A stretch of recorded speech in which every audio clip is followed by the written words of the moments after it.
Are you lost? Grog asked the kid standing in the rain at his front door.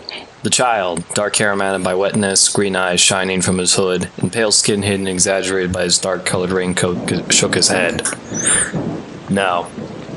That was a simple reply given as the kid reached into a pocket under his coat and pulled out a stack of bundled papers that were folded and laminated.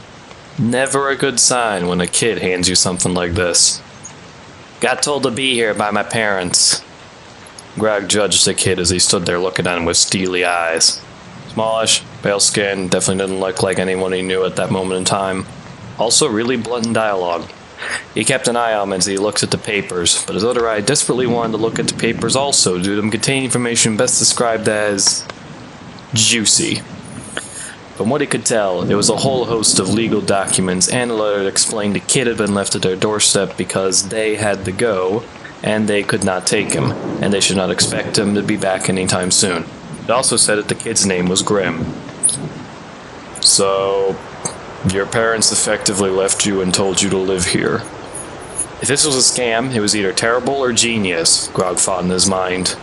At least it wasn't a blatantly obvious one, he could say that much. Not like what he had done in his younger days when the idea of legal employment was not in his mind. Yeah, I'll be honest with you, I probably don't want to be here any more than you want me here, but you're holding everything that proves that I exist. So I'd say we're at an interesting crossroads. The snarky tone present made Grog almost want to laugh, but he held off on it.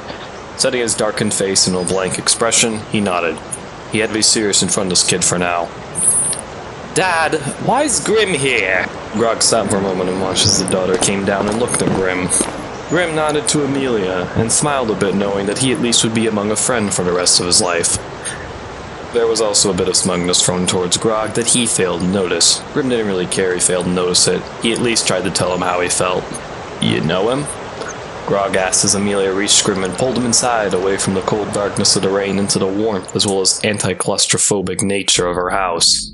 He had ditched keeping his guard up due to Amelia knowing this kid, and also I was surprised she knew someone like this. Grim stayed silent as Amelia gave a thumbs up.